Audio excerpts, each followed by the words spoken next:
محمد وعلى آله وصحبه أجمعين وبعد.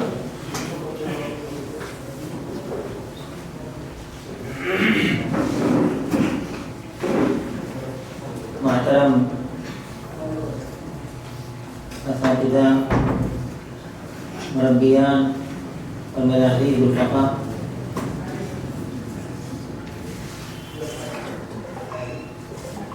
مولانا مسعود عالم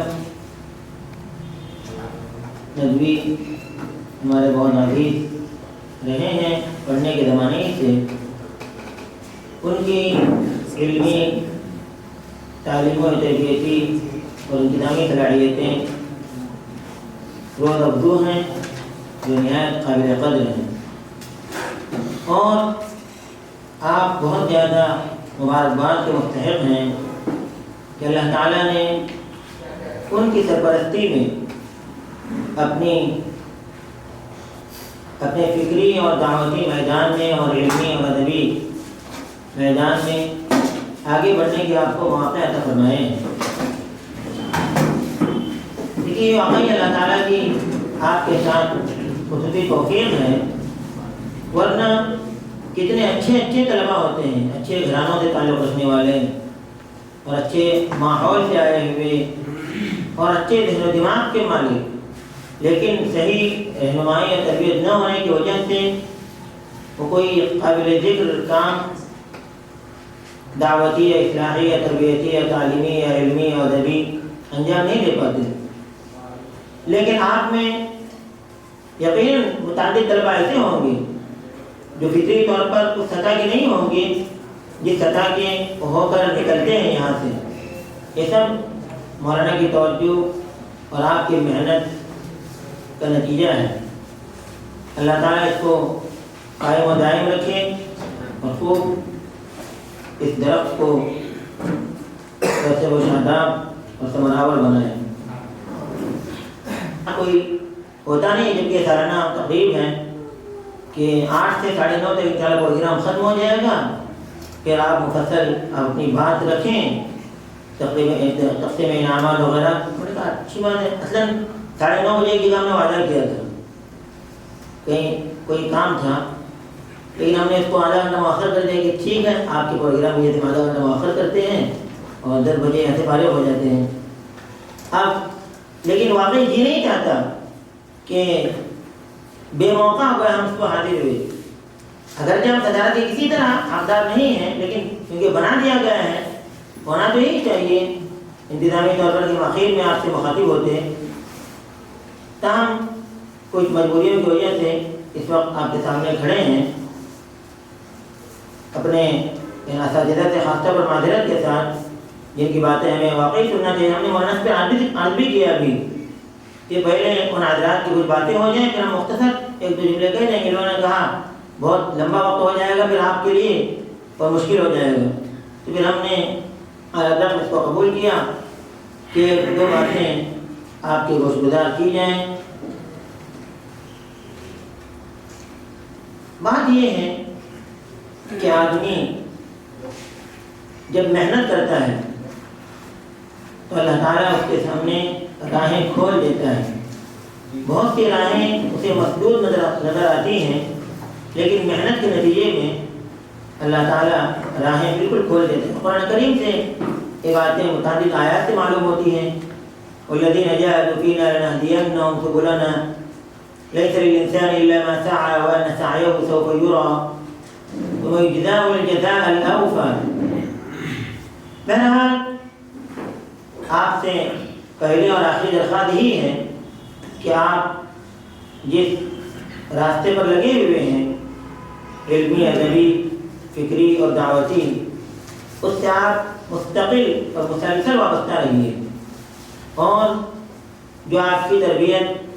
جو ذہنی اور فکری جو آبیاری آپ کی ہو رہی ہے، اس میں کوئی کمی نہ آنے دیجیے. اگر آپ کا یہاں کے حاضری میں انقطاع ہوتا رہا تو آپ میں خود آپ کو احساس ہوگا، اگر آپ نے یقیناً احساس ہوگا، اس لیے کہ سب باشعور افراد یہاں ہیں کہ ہمارے اندر کچھ کمی آ رہی ہے اور کچھ ڈھیلاپن محسوس ہو رہا ہے. اس لیے یہاں کی انتظامیہ کی طرف سے، مولانا کی طرف سے جو کام آپ کے سپرد کیا جائے اس کو آپ اسی وقت، کوئی اس میں ناغہ نہ ہو اور تاخیر نہ ہو، آپ اسی وقت کو پوری محنت کے ساتھ پیش کیجیے، پھر آپ دیکھیں گے کہ آپ میں بڑی ترقی ہو رہی ہے۔ ہم نے شروع میں جو رپورٹ سنی، مولوی شاہ نواز بھی پیش کر رہے تھے سیمانچل سے متعلق، وہاں جو کام ہوئے، ہمیں بڑی حیرت ہوئی کہ یہ ایک کوئی دارالبحث والاعلام جو ایک محدود ایک اپنا ایک دائرہ رکھتا ہے، یا لقاء ثقافی جو اس کے جو کام جو عام طور پر اس طرح کی تنظیموں کے انجمنوں کے ہوتے ہیں، اس سے ہٹ کر یہ ادارہ، بلکہ ابھی کہنا چاہیے پوری تحریک کی صورت اختیار کر رہا ہے، تو یہ بہت قابل شکر بعد اس پر اللہ کا آپ کو شکریہ ادا کرنا چاہیے۔ اور یہ بھی بڑا اچھا ہے کیونکہ خود ڈائریکٹر مولانا مسعود صاحب اور متعدد فضائی فعال اراکین کا سیمانچل سے تعلق بھی ہے، اپنے علاقوں کی فکر بہت مقدم ہے، یہ خود انبیاء کی سنت ہے، دعوت کی ترتیب بھی یہی ہے۔ اس لیے آپ جس طرح یہاں اس علاقے کے بارے میں آپ نے سنا، اسی طرح اپنے اپنے علاقوں میں جن دوسرے علاقوں سے تعلق رکھتے ہیں، ان مختلف گوشوں پر آپ کام کرنے کی کوشش کریں۔ آپ کام کریں گے، میدان آپ کے سامنے ہے اور نتیجہ بالکل اس کا کامیابی کی صورت میں آپ کے سامنے آئے گا، اس لیے آپ اس کی کوشش کرتے رہیے۔ چونکہ ہم یہاں کے کاموں سے ابتدا سے واقف ہیں، چونکہ مولانا تعلق رکھتے ہیں اور کچھ باتیں مولانا سے سلسلے کی ہوتی رہتی ہیں، ہمیں یاد نہیں کہ مولانا نے اس کا ذکر کیا ہو یا ہمارے علم میں بات نہیں آئی کہ اس کا کوئی ایک منظم مطالعہ کا ایک نظام، یعنی مطالعہ مولانا ہی مشورے آپ کرتے ہیں، بہت سی کتابیں کسی نے اس کتاب کو مطالعہ کیا، کسی نے اس کی تلخیص پیش کی، کسی نے اس کا انتخاب لکھا، یہ تو ہوتا ہی رہے، لیکن اس سے ہٹ کر جو ایک بامقصد تنظیم یا ادارہ ہوتا ہے، اس کا ایک مطالعے کا ایک نصاب بھی ہوتا ہے جس سے اس کی فکری اور علمی ادبی تربیت ہوتی رہے۔ ایک نصاب آپ کے مولانا انشاءاللہ مرتب کریں گے اپنے جو ان کے مخلصین اور بڑے ہیں ان کے مشوروں سے۔ اس کے بعد درجے کی سطح، کیونکہ مختلف درجات سے عالیہ اولیٰ سے لے کر فضیلت تک کے طلباء اس میں شریک ہوتے ہیں، تو ان کے درجوں کے لحاظ سے اس کی ترتیب کی جائے، قائم کی جائے، اور اس میں جو زیادہ تفوق اس میں نظر آتا ہے، کوئی ضروری نہیں کہ اسی درجے کی سطح پر اس کو رکھا جائے، اس کے لحاظ سے اس کو آگے بڑھانے کی کوشش کی جائے۔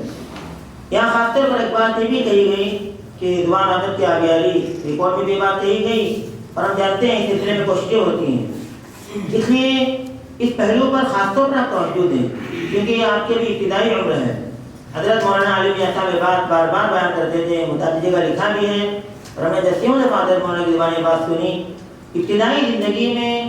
زبان و ادب کا مطالعہ اگر کرنے کے اس کو مواقع حاصل ہوتے ہیں اور زبان و بیان پر قدرت حاصل ہوتی ہے، تو آگے دعوتی زندگی میں اس کو بڑی رہنمائی ملتی ہے۔ ہمیں اندازہ یہ ہوا، بہت اچھے انداز سے آپ نے مقالے پیش کیے، بہت طبیعت خوش ہوئی، جو ان طلباء کی جو درجے کے لحاظ جو سطح ہے اس سے بہت اعلیٰ تھے، اکثر جو مقالے انہوں نے پیش کیے واقعی قابل قدر اور قابل شکر چیز ہے، لیکن یہ خیال وہ شاید بعض طلباء نے اپنے بڑوں کو سنائے نہیں، اس لیے کچھ زبان کی کچھ غلطیاں وہ جیسی رہ جاتی ہیں جو اہل علم کے طبقے میں، جو خود آپ انشاءاللہ بڑے اہل علم ہونے والے ہیں اور بلکہ ہو چکے ہیں کہنا چاہیے ایک طرح سے، تو ان کی زبانوں سے یہ چیزیں اچھی نہیں لگتی، خواہ اردو میں ہو یا عربی میں ہو، تلفظ لفظ کی ادائیگی صحیح ہونی چاہیے۔ مثلا ایک لفظ ابھی 3 آدمیوں کی زبان میں جد و جہد بہت عام ہو گیا اردو میں، یہ تو عربی ہے، عربی مدارس میں پڑھنے والے طلباء ہی میں بات ہے، وہ عربی میں پڑھتے ہیں جد اور جہد، تو سمجھتے ہیں اردو میں جب لفظ آئے تو اسی طرح ہوگا، جبکہ بعد آپ کو زبانوں کا ایک اصول ہوتا ہے، یہ بات آپ بھی سن چکے ہیں میرے زبانوں پر، کیونکہ رائے بھی چکا ہے، اس لیے اس طرح آتا ہے۔ 3 آدمیوں کے زبان میں یہاں اس وقت سنا اسی طرح ہے لفظ، یہ لفظ اردو میں صحیح جد و جہد ہے، جد و جہد، جہد کو بھی صحیح قرار دیا بعضوں نے، لیکن جد تو ہے نہیں، جد ہے بہرحال۔ اس سلسلے میں کتابیں ہیں، الفاظ میں کیسا ہمیں تلفظ ہمارا کس طرح ہونا چاہیے. خود علامہ سلیمان ندوی نے نقوش سلیمانی میں اردو زبان کے تعلق سے یا زبان کے اصولوں کے تعلق سے جو باتیں کہی ہیں، اس کو بھی آپ کو اپنے مطالعے میں رکھنا چاہیے. اور رشید اظہر خان صاحب کی کتاب ہے زبان و ادب، زبان و قواعد، بہت اچھی کتاب ہے. ادب کے طالب علم کو اس سے فائدہ اٹھانا چاہیے. اور عالمی میں بھی دیکھنا، عامیہ کا عام میم کی تشدید کیا کرتے ہیں، عامیہ مشدد ہونا چاہیے لفظ. چھوٹی چھوٹی غلطیاں ہیں یہ، لیکن چونکہ آپ بہت اعلیٰ معیار چاہتے ہیں اور ہونا ہی چاہیے، آدمی کو بہت اعلیٰ معیار ہر چیز میں ہونا چاہیے. شریعت میں بھی یہ بات مطلوب ہے. اس لیے کوئی بھی غلطی ہمیں نہیں کہتے کہ ہم سے غلطی نہیں، غلطیاں ہر ایک سے ہوتی ہیں، لیکن آدمی اپنی غلطیوں سے انہیں واقف نہیں ہوتا اور دوسرے متنبع کرتے ہیں تو اس کی توجہ ہوتی ہے. اس لیے اس سلسلے میں آپ اپنے اساتذہ کی بھرپور رہنمائی حاصل کرتے رہیں اور اس سلسلے میں جو کتابیں لکھی گئی ہیں ان سے بھی آپ فائدہ اٹھاتے رہیں. ایک پہلو جس پر توجہ کی ضرورت انتظامیہ کی طرف سے ضروری ہے وہ ہے کہ اس میں الحمدللہ یہاں بہت قوت اور تسلسل کے ساتھ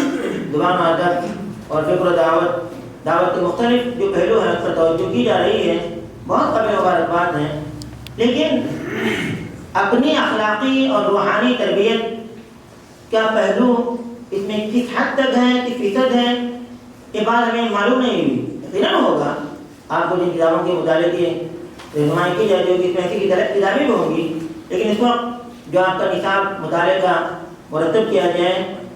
اس میں کچھ ایسی کتابیں ہوں جس سے ہماری اخلاقی اور روحانی تربیت بھی ہوتی رہے. ہم ہر چیز میں ممتاز ہوں، نمازوں کی پابندی میں، تلاوت میں، قرآن کے تدبر میں، ذکر و اذکار میں، اخلاق و آداب میں، ان تمام چیزوں میں ہمیں سب سے ممتاز ہونا چاہیے. اس لیے کہ آپ کا امتیاز بہت سے اہدافوں سے ہے. تو یہ جو بہت اہم پہلو ہے شریعت کا، اس سے ہم کیوں اقدام کرتے ہیں، توجہ کیوں نہ دیں اس پر. ہم مولانا سے بھی گزارش کریں گے جو آپ کی ہفتواری نشست ہوتی ہے اس پہلو سے بھی ان کا کچھ جائزہ لیا جاتا رہے تاکہ اس کی طرف بھی توجہ ہو اور اس میں کوئی کمی نہ آنے پائے. اس لیے کہ دین اصل مقصد یہی ہے کہ اپنے اوپر ہم دین کو پہلے نافذ کریں پھر دوسروں پر نافذ کریں، جس میں آپ کو برکت بھی بہت ہوگی اور آپ کس طرح جو کام کر رہے ہیں، جو مختلف گوشے آپ کے سامنے آ رہے ہیں اور جو رپورٹ میں جو باتیں بیان کی گئی اور جو آدائیں ظاہر کیے گئے بہت ہی قابل مبارکباد ہیں. اور یہ وہ کام ہے اگر ہندوستان کے تمام گوشوں میں، اکثر گوشوں میں ہوتا رہے تو ہونے لگے تو چند سالوں میں انقلاب عظیم برپا ہوگا. جو کام بہت سے لوگ کر رہے ہیں لیکن کبھی یہ نہ سمجھے کہ ہم جو کر رہے ہیں وہی اصل ہے. مختلف حیثیتوں سے لوگ مختلف دعوتی فکری کام کر رہے ہیں اور ہر کام کر رہی ہے اپنے حیثیتوں سے. تو جو پہلو دوسرے لوگ اس توجہ اور اہتمام کے ساتھ اس کو اختیار نہیں کر پا رہے ہیں ان کو ہم فوکس کریں خاص طور پر، اور ایسے ہو ہی رہا ہے یہاں. تو اس سے انشاءاللہ آپ کا کام بہت جلد یہ بہت کمرآور ہوگا اور آپ کو اپنی ذات کے لحاظ سے بھی اور آپ کے ذریعے عوام کو اور اہل علم کو ان سب کو انشاءاللہ اس کے بہت فوائد حاصل ہوں گے. اللہ تعالیٰ ہمیں علمی، عملی، روحانی، فکری، دعوتی ہر طرح کی ترقیات سے نوازیں اور ہر کام میں اخلاص کے ساتھ آپ سے اجازت چاہتے ہیں. خاص طور پر اساتذہ سے کہ لوگ بیٹھے ہوئے ہم اپنی بات کہہ کے چلے گئے، واقعی میں ٹھیک نہیں لگتا. لیکن پہلے سامنے بالکل ذہن میں نہیں تھا. یہاں پر مولانا نے کہا تھا، ہم نے معذرت کی تھی، ہمیں ایک جگہ سفر تھا لیکن کسی وجہ سے سفر وہ ملتوی ہو گیا. لیکن ایک جگہ ہم نے کل وقت دیا تھا، اب وہ پہنچ نہیں پائے ہم اور ہم نہیں جانتے آگے کیا ہو. لیکن بہرحال اس وقت یہاں سے رخصتی ہو جاتے ہیں. اللہ تعالیٰ نے توفیق